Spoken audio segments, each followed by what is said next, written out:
नमस्कार। जिस तरीके से आप सभी देख रहे हैं कि जो पूरी दुनिया है इस समय स्टेट ऑफ हॉर्मूज पर अपनी नजर गड़ा करके बैठी है, बहुत सारी वैश्विक अनिश्चितताएं देखने को मिल रही हैं। कभी स्टेट ऑफ हॉर्मूज खुल जाता है, कभी बंद हो जाता है। तेल की आवाजाही, ऊर्जा संकट पूरी दुनिया में देखने को मिल रहा है। हर एक देश इस वॉर में धीरे धीरे करके अपनी दिलचस्पी भी ले रहा है। हाल ही में जर्मनी ने भी अपना स्टेटमेंट दिया, लेकिन भारत ने इसी दौरान चुपचाप एक बहुत बड़ा गेम खेला, वो भी ग्रीस के साथ मिलकर के। अब ये गेम क्या है और इससे कैसे चाइना, पाकिस्तान और साथ ही साथ टर्की तीनों को काउंटर कर दिया है। भारत इस मौके का फायदा उठा करके अपनी वैश्विक पहुंच को तो मजबूत कर ही रहा है, साथ ही साथ अपने जो रास्ते हैं उनको भी अपने अनुसार तय करता जा रहा है। तो चलिए इसी हम जो हाल ही में समझौते होने वाले हैं जो बहुत ही महत्वपूर्ण है, इनके बारे में बात करते हैं और क्या खेला किया है भारत ने भाई साहब, इसके बारे में भी बातचीत कर लेते हैं। और ये टाई हो जाता है ग्रीस और इंडिया के बीच में, जिससे हम अपने बहुत सारे दुश्मन देशों को काउंटर कर पाएंगे। अब खबर क्या हो जाती है, चलिए खबर के बारे में बातचीत कर लेते हैं। खबर ये है that India in talks for Greece strategic Alexandroupolis. अब इसको जरूर याद रखना, ये पोर्ट है जो यूरोप में डायरेक्ट हमारा पहुंच सुनिश्चित करेगा। इसके साथ एक स्टेप हम आगे बढ़ गए हैं अपने आईमेक कॉरिडोर के लिए, जो कि इंडिया के लिए बहुत ही ज्यादा इंपॉर्टेंट हो जाता है। ठीक है, चलिए भाई, अब ये जो अलेक्जेंड्रोपोली हो जाता है, इसके लिए ग्रीस ने कहा क्या है, क्या बातचीत हुई है। तो जो अलेक्जेंड्रोपोलिस है ना, ये ग्रीस का one of the very important port हो जाता है। और सिर्फ ग्रीस के लिए नहीं, दुनिया के लिए बहुत ही ज्यादा इंपॉर्टेंट ये वन ऑफ द पोर्ट हो जाता है। बात करते हैं इसके, तो ग्रीस अपने सबसे रणनीतिक रूप से जो इंपॉर्टेंट है, ये महत्वपूर्ण समुद्री संपदाओं में से एक मानता है अपने आप को, और इसके लिए ये एक भारतीय कंपनी के साथ बातचीत करने के लिए रेडी हुआ है। ठीक है, ये जो संभावित साझेदारी है ना, ये भारत मध्य पूर्व यूरोप आर्थिक जो गलियारा है, इसके विकास को गति देगा और हमारा जो यूरोप में एंट्रेंस है, फास्ट एंट्रेंस जो हम चाहते हैं, उसको भी सुनिश्चित कर देगा। टाइम कम लगेगा, सामान जल्दी पहुंचेगा, और इंडिया जो है वो ग्लोबल इकोनॉमी में अगर मैं बात करूं, ग्लोबल जीडीपी में अगर मैं बात करूं, तो अपना पार्टिसिपेशन बेहतर कर पाएगा। ये बहुत ही बड़ी चीज हो जाती है भाई साहब। चलिए, अलेक्जेंड्रोपोली का रणनीतिक महत्व क्यों इतना ज्यादा माना जा रहा है, क्यों हम कह रहे हैं कि भैया ये बहुत ही अच्छी चीज है, ये भारत की एक तरीके से रणनीतिक जीत क्यों कहा जा रहा है। तो देखो, ये तुर्की और बुल्गारिया की सीमा पर स्थित हो जाता है, और जैसे ही तुर्की का नाम याद आएगा, तो ऑपरेशन सिंदूर के दौरान जो तुर्की ने सहायता करी थी अपने ड्रोन्स को देकर के, तो उसका बदला अभी बाकी है, इंडिया ने लिया नहीं है, लेकिन अब इंडिया ले रहा है। कहते हैं ना, दुश्मन का दुश्मन हमारा दोस्त होता है, और तुर्की और ग्रीस की वैसे ही हिस्टोरिकली अगर देखी जाए तो आपस में नहीं बनती है, और इसकी सीमा पर यहां पर उत्तर पूर्व ग्रीस में स्थित हो जाता है। यानी कि हम टारगेट कर सकते हैं यहां से किसको, टर्की को, अगर फ्यूचर में पाकिस्तान के साथ हमारी कोई भी समस्या होती है तो। और फिर वो भागा भागा किसके पास जाएगा, पाकिस्तान के पास जाएगा। एक तो इसलिए जरूरी है, और दूसरा इंपॉर्टेंट ये है कि ये बहुत ही मुक्त बर्फ का जो मुफ्त गहरा पानी होता है, मुक्त, उसमें स्थित हो जाता है। ठीक है, और जितना ज्यादा कोई पोर्ट गहरा होता है, उतने बड़े शिप्स वहां पर आ जाते हैं, सामान एक साथ लद जाता है और पहुंचाया जा सकता है। जैसे कि हमने खर्ग आइलैंड के बारे में बात करी थी कि क्यों इतना इंपॉर्टेंट है भाई, उसकी लोकेशन इसलिए ऐसी है, इसलिए वो इंपॉर्टेंट हो जाता है। और जितना डीप उतना बड़ा वेसल आएगा, और उतना ज्यादा सामान एक जगह से दूसरी जगह पर ले जाया जा सकता है। तो ये इसलिए इंपॉर्टेंट हो जाता है। सबसे ज्यादा जो इसकी महत्वता पूरी दुनिया को पता चली ना, तभी पता चलती है भाई जब वो रूट ब्लॉक होता है। जैसे हॉर्मुज के बारे में हम लोगों ने कब बात करना शुरू किया, जब ईरान ने उसको बंद किया।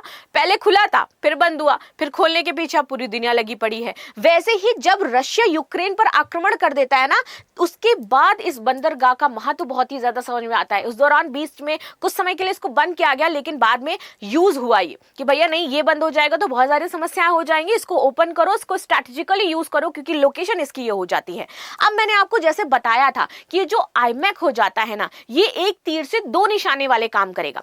एक तो हम पाकिस्तान को इससे टारगेट कर पा रहे हैं, तुर्की भी है उधर, और दूसरा हम जो चाइना का बीआरआई है ना, उसको भी झटका दे पाएंगे, क्योंकि बीआरआई के थ्रू चाइना क्या कर रहा है, पूरी दुनिया के जो पोर्ट्स हैं उनको अपने अंडर में लेकर के संचालित कर रहा है। और अब जो सबसे स्ट्रेटेजिकली इंपॉर्टेंट पोर्ट है अलेक्जेंड्रोपोलिस, इसको हम अपने अंडर में ले रहे हैं, तो कहीं ना कहीं उसको जरूर झटका लगने वाला है। ठीक है, चीन और पाकिस्तान को ये जो झटका लगेगा वो बहुत ही ज्यादा इंपॉर्टेंट है, क्योंकि ये दुनिया भर के व्यस्त बंदरगाहों को अपनी परियोजना में शामिल करते हैं। और अगर हम इस बंदरगाह की बात करें तो भैया बहुत ही ज्यादा व्यस्त भी है, बहुत ही ज्यादा इंपॉर्टेंट भी है, स्ट्रैटेजिक लोकेशन भी इसकी बहुत ही ज्यादा बेहतरीन हो जाती है, और पुरानी दुश्मनी है तो भैया हमारे लिए काम आएगी ही आएगी। और ये है BRI, जिसके थ्रू इन्होंने पूरी दुनिया में अपने जो पोर्ट्स हैं उनको कनेक्ट करके रखा हुआ था।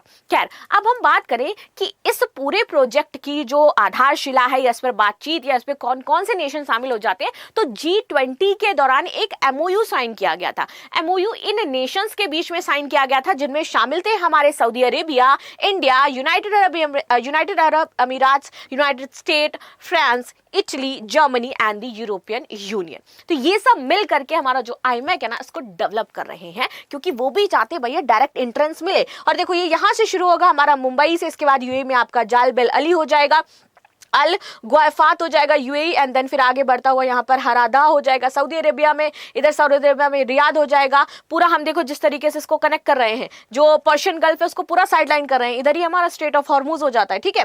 अल हदीता हो जाता है सऊदी अरेबिया में, इधर इजराइल, हैफा, और इधर आपका हो जाएगा ग्रीस, और हम एंट्री मार जाएंगे यूरोप में। और ये हमारी डायरेक्ट कनेक्टिविटी है।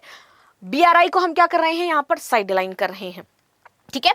चलिए, और इधर देखो रेड सी जो है इसको भी हमने कैंसिल कर दिया, हमें इधर भी नहीं जाना भैया, इधर से होते हुए हम निकल करके चले जाएंगे। चलो आगे बात करते हैं। Israel pushes IMC trade corridor to bypass Hormuz amid Iran tension. यहाँ पर इजराइल का भी हमें जो पार्टिसिपेशन है इस सारी चीजों में दिखाई दे रहा है। अब India middle east European corridor की अगर हम बातचीत कर लेते हैं, इस पर जाने तो क्यों क्या क्या फायदे होने वाले हैं इससे इंडिया को, और कैसे ये इंडिया को एक बेहतरीन स्टेबिलिटी दिला सकता है अगर हम वैश्विक मार्केट की बात करें तो। देखो सबसे पहले तो इसकी लोकेशन जो हमारे लिए बहुत ही ज्यादा इंपॉर्टेंट हो जाती है। स्ट्रैटेजिक लोकेशन है, टर्की है, ग्रीस हो जाता है, and that's why important. Now दूसरा ये क्या है, डाइवर्सिफाई रूट। जब से ये स्टेट ऑफ हॉर्मुज वाला मुद्दा आया है, लोगों ने बातचीत करना शुरू कर दिया कि भैया हमें अल्टरनेटिव्स तो चाहिए, हमें अल्टरनेटिव्स चाहिए उन नेशंस के भी जिनसे हम ऑयल परचेस कर रहे हैं, हमें अल्टरनेटिव चाहिए उन रूट्स के भी जहां से वो ऑयल ऊर्जा संसाधन आ रहा है।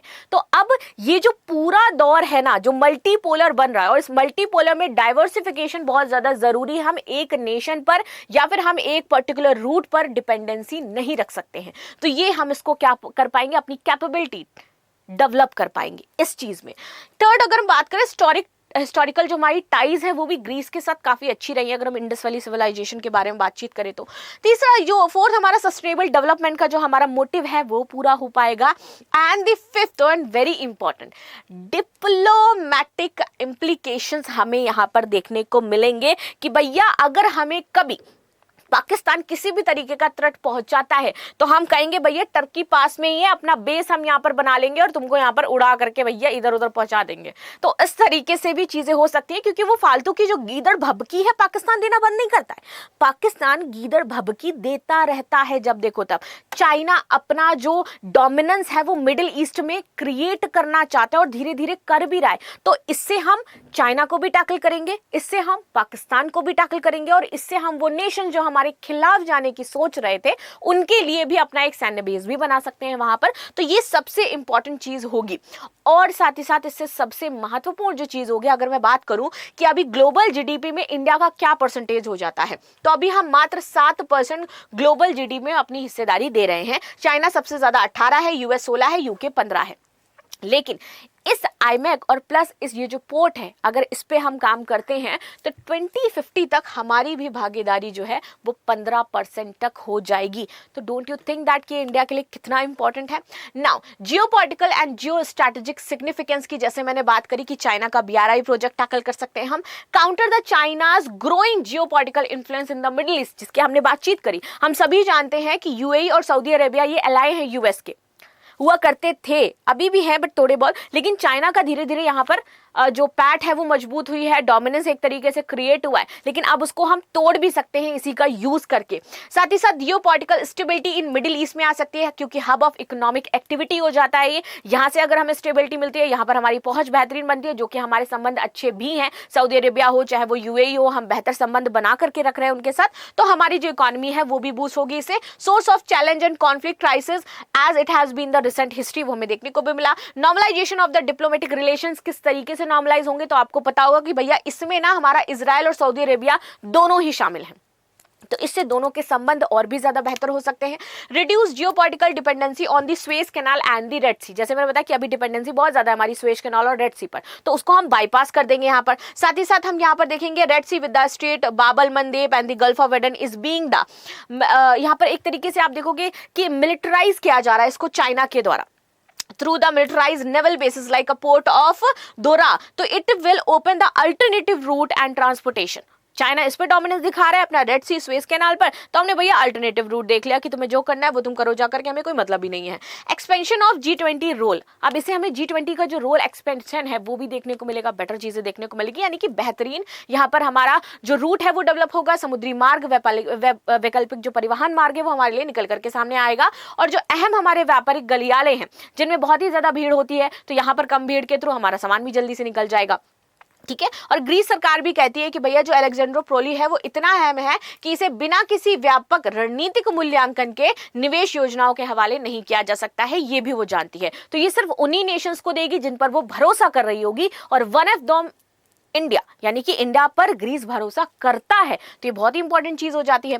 चलो और आगे बढ़ते हैं और थोड़ा सा समझ लेते हैं जो लोकेशंस हमने यहाँ पर आपको दिखाई हैं, और इस तरीके से ये देखो, ये पहले क्या है, ये देखो ये रेड सी वाला ये जो पूरा वो था, तो हम यहाँ पर इस तरीके से अपना शुरू करके पहुंच जाएंगे, और जो भी चौक पॉइंट्स है उनको साइड लाइन कर देंगे, जो भी की चौक पॉइंट्स है उनको हटा देंगे, सी पास जो है उनको हटा देंगे, और डायरेक्ट अपनी कनेक्टिविटी बिल्ड कर पाएंगे ना। तुर्की को हमने दरकिनार कर दिया अलेक्जेंड्रोपोलिस से। बॉस्फोरस स्ट्रेट को जो दुनिया का सबसे व्यस्त और संवेदनशील चौक पॉइंट माना जाता है, अलेक्जेंड्रोपोलिस ये भी वैकल्पिक रूट दे देगा, और हम स्ट्रेट ऑफ जो बॉस्फोरस है उसको भी हटा देंगे। सीधा प्रवेश हमें बाल्कन और पूर्वी यूरोप से मिल जाएगा, जो कि बहुत ही ज्यादा जरूरी होगा। साथ ही साथ इसके माध्यम से नाटो और ईयूज जो सप्लाई चेन है यहाँ पर ये बहुत ज्यादा अहम हो जाती है, रेल और यहाँ पर रोड नेटवर्क के माध्यम से। ठीक है, तो इस तरीके से डायरेक्ट कनेक्टिविटी हम बिल्ड कर रहे हैं। रूट का जो टाइमिंग है वो हमारा कट होगा, समय पर सामान पहुंचेगा, इकोनॉमी हमारी बूस्ट होगी, ग्लोबल जीडीपी में हमारा एक तरीके से जो महत्व है वो बढ़ जाएगा। तो इस तरीके से इंडिया साइलेंटली आप देख रहे हो कि अपने आप को डेवलप करता जा रहा है पूरी तरीके से, जैसे चाइना ना साइड बाय साइड अपने काम करता रहता है, किसी को नहीं बताता है